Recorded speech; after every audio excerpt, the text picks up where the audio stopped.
வணக்கம். சதீஷ் தமிழ் துறை. நாம் இன்றைக்கி பார்க்கக்கூடிய தலைப்பு பார்த்திங்கன்னா சங்க இலக்கியம். சங்க இலக்கியம் அதாவது தமிழ் இலக்கியங்களை பார்த்திங்க அப்படின்னா காலகட்டத்துக்கு ஏற்ப வகைப்படுத்தலாம். ஆரம்ப காலகட்டத்தில் பார்த்திங்கன்னா சேர சோழ பாண்டியன்ட்டு மூவேந்தர்கள் ஆட்சி செஞ்சாங்க.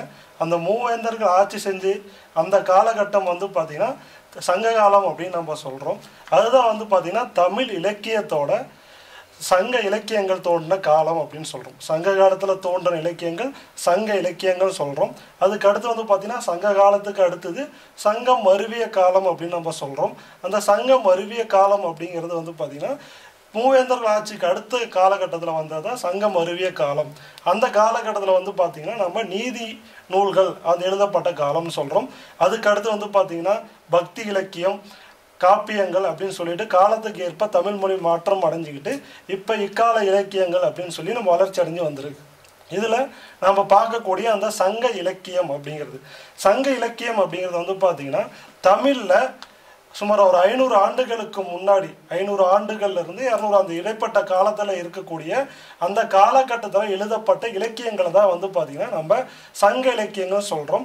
அதை செவ்வியல் இலக்கியங்கள் அப்படின்னு நம்ம சொல்கிறோம். இந்த காலகட்டத்தில் பார்த்திங்க அப்படின்னா புலவர்கள் சுமார் ஒரு 473 புலவர்கள் வெவ்வேறு காலகட்டத்தில் இருந்து எழுதப்பட்ட நூல்களை ஒன்றா தொகுத்து அந்த தொகுக்கப்பட்ட நூல்களில் பார்த்திங்கன்னா மொத்தம் 2381 பாடல்களை நம்ம அதை உள்ளடக்கி இருக்குது. அதுதான் பார்த்திங்கன்னா அந்த சங்க இலக்கியங்கள் அப்படின்னு சொல்லக்கூடிய அது. இதில் பார்த்திங்கன்னா அந்த 473 புலவர்கள் அப்படின்றதுல அரசர்களும் அடங்குறாங்க, பெண்பால் புலவர்களும் அடங்குறாங்க, ஆண்பால் புலவர்களும் அடங்குறாங்க. அடுத்து பார்த்தீங்க அப்படின்னா அந்த சங்க காலத்தில் எழுதப்பட்ட அந்த இலக்கியங்கள் அனைத்தும் பார்த்தீங்கன்னா அகம் புறம் அதாவது பார்த்தீங்கன்னா தமிழர்களோட இரு கண்கள் அப்படின்னு சொல்லக்கூடிய அகம் புறம் அப்படின்னு சொல்லக்கூடிய அந்த ரெண்டை பற்றி தான் சொல்கிறது. அக இலக்கியம் அப்படிங்கிறது என்னன்னு பார்த்தீங்க அப்படின்னா காதல் வாழ்க்கை களவு அப்படிங்கிறது, அதாவது தலைவனும் தலைவியும் திருமணத்திற்கு முன்னாடி அவங்க இருக்கக்கூடிய அந்த வாழ்க்கையை பற்றி சொல்கிறது தான் பார்த்திங்கன்னா அகவாழ்வு. அவங்க காதல் வாழ்க்கை, காதலுக்கு திருமணம், இது ரெண்டையும் சொல்லக்கூடியதாக பார்த்திங்கன்னா அகம் அப்படின்னு நம்ம சொல்கிறோம்.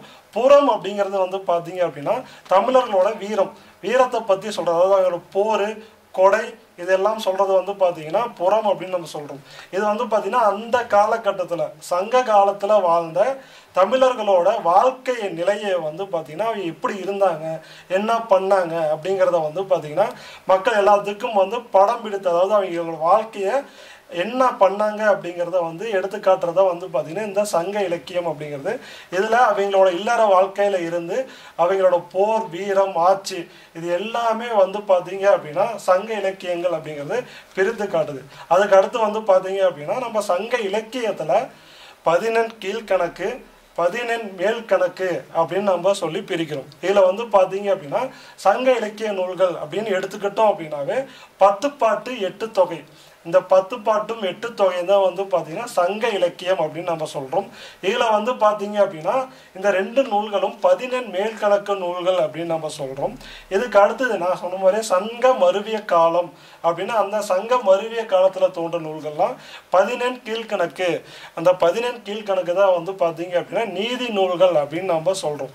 இதுதான் பார்த்தீங்கன்னா தமிழோட 2 பெரும் பிரிவுகள், அதாவது சங்க இலக்கியம் 10 பாட்டு 8 தொகை அப்படிங்கிறது சங்க மருவிய காலத்தில் 14 கீழ்கணக்கு நூல்கள் அப்படின்னு நம்ம சொல்கிறோம். இதில் 14 மேல் கணக்கு நூல்கள், அந்த 14 மேல் கணக்கு நூல்கள் அப்படிங்கிறதுல 8 தொகை, முதல்ல 8 தொகை அப்படிங்கிறது 8 நூல்கள் அடங்கும். 8 நூல்கள், இந்த 8 நூல்கள் அடங்கின தொகுப்பு தான் பார்த்தீங்கன்னா 8 தொகை அப்படிங்கிறோம். இந்த 8 நூல்கள் என்னென்ன அப்படின்னா நற்றிணை, குறுந்தொகை, ஐங்குறுநூறு, பதிற்று 10, பரிபாடல், கலித்தொகை, அகநானூறு, புறநானூறு அப்படிங்கிற இந்த 8 நூல்கள் சொல்கிறோம். இது அகம் புறம் தனித்தனியாக பிரித்து அகம் புறம் சார்ந்த நூல்கள் அப்படின்னு சொல்லி இது 3ஆக பிரிக்கிறோம். அதுக்கு அடுத்து பார்த்தீங்கன்னா 14 மேல் கணக்கில் 10 பாட்டு நூல்கள் இருக்குது. இந்த 10 பாட்டில் பார்த்தீங்கன்னா ஆற்றுப்படை நூல்கள் அப்படின்னு சொல்லி 4 சொல்கிறோம். என்னென்னா திருமுருகாற்றுப்படை, பொருணராற்றுப்படை, சிறுபானாற்றுப்படை, பெரும் பானாற்றுப்படை இப்படின்னு அந்த ஆற்றுப்படை நூல்கள் 4ஆக சொல்கிறோம். இந்த ஆற்றுப்படை அப்படிங்கிறது என்ன அப்படின்னு பார்த்தீங்கன்னா பரிசில் பெற்ற ஒரு புலவன் இன்னொரு புலவனை ஆற்றுப்படுத்துதல் அப்படின்னு சொல்கிறோம். இதுக்கு அடுத்து நெடுநல் வாடை, குறிஞ்சிப்பாட்டு, முல்லைப்பாட்டு, மதுரை காஞ்சி, பட்டினப்பாலை, மலைபடுகடம் அப்படின்னு சொல்லி இந்த 10 நூல்களும் வந்து பார்த்தீங்கன்னா 10 பாட்டு வகையை சேர்ந்தது. இந்த 10ம் அகம்புறம் ரெண்டும் கூறக்கூடிய இந்த நூல்களாக இருக்கு. இதுக்கு அடுத்து வந்து பார்த்தீங்கன்னா இது ரெண்டும் 10 பாட்டும் 8 தொகை, ரெண்டும் வந்து பார்த்தீங்கன்னா 14 மேல்கணக்குன்னு சொல்றோம். இதுக்கு அடுத்தது 14 கீழ்கணக்கு நூல்கள் அப்படிங்கிறது என்ன அப்படின்னா சங்கம் அருவிய காலத்துல தோன்றின அந்த நூல்கள் தான் 14 கீழ்கணக்கு நூல்கள் சொல்றோம். இந்த வந்து பார்த்தீங்க அப்படின்னா மொத்தம் 18 சொல்றோம். இந்த 14 கீழ்கணக்கு நூல்கள் எல்லாமே வந்து பார்த்தீங்கன்னா களப்பிரர்களோட ஆட்சி காலத்துல அந்த காலகட்டத்தில் தோன்றின நூல்கள்.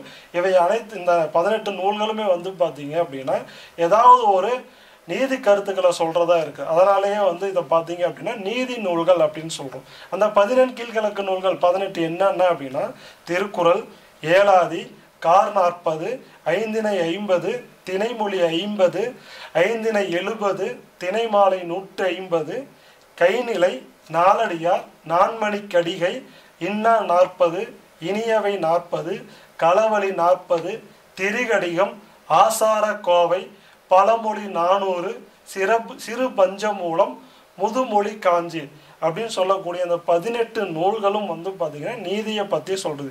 இதில் இருக்கக்கூடிய எல்லாமே வந்து ஏதாவது ஒரு நீதி கருத்துக்களை மக்களுக்கோ அரசனுக்கோ எடுத்து கூறுற மாதிரி இருக்கிறனால தான் இதை நீதி நூல்கள் அப்படின்னு நம்ம சொல்றோம்.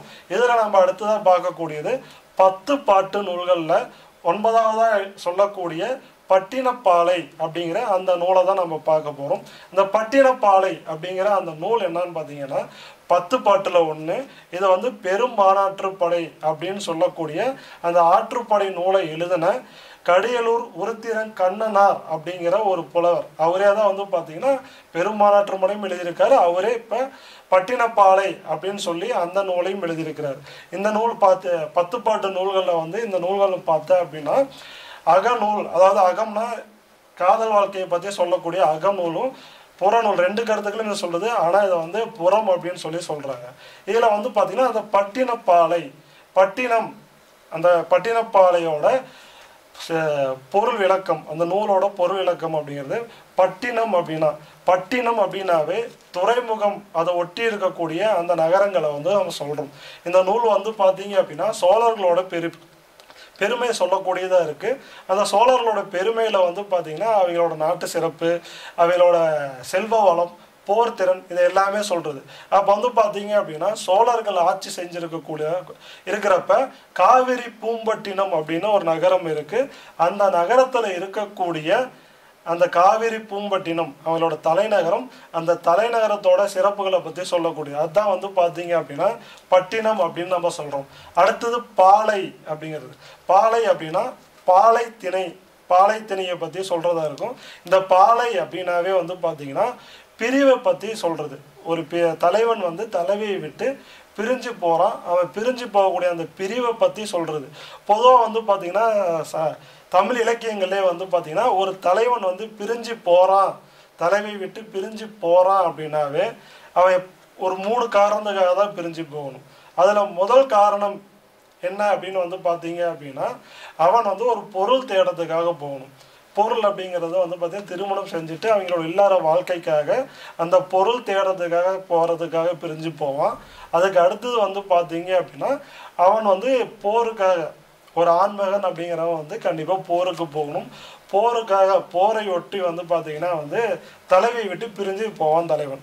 இது 2 இல்லாமல் 3வதாக வந்து பார்த்தீங்க அப்படின்னா தலைவி மேலே உள்ள வெறுப்போ ஏதாவது கோபமோ இது இல்லாமல் தலைவியை பிடிக்காமல் வந்து தலைவியை விட்டு பிரிந்து போகிறது. இந்த 3 காரணத்துக்காக தான் வந்து பிரிந்து போவான். அந்த 3 பற்றியும் சொல்கிறது தான் இந்த பாலை அப்படிங்கிறது. இதில் வந்து பட்டினப்பாலை அப்படிங்கிறது வந்து பார்த்தீங்கன்னா அந்த சொல்லோட பொருள் அப்படின்னா பட்டினம் அப்படின்னா அந்த பட்டினப்பாக்கம், அதாவது காவிரி பூம்பட்டினம், அந்த பூம்பட்டினத்தோட சிறப்பு, அந்த நாட்டு சிறப்பு, அங்கே இருக்கக்கூடிய மக்கள் சிறப்பு, ஆட்சி செய்யக்கூடிய சோழனோட சிறப்பு, இது எல்லாத்தையும் சொல்லக்கூடியதான் வந்து பார்த்தீங்கன்னா அந்த பட்டினம் பாலை. அதில் வந்து தலைவன் பிரிஞ்சு போவான். பிரிஞ்சு போயிடக்கூட தலைவனுக்கும் தலைவிக்கும் உண்டான அந்த பிரிவோட துயரம் சொல்கிறது தான் இந்த பட்டினப்பாலை அப்படிங்கிறது. நன்றி.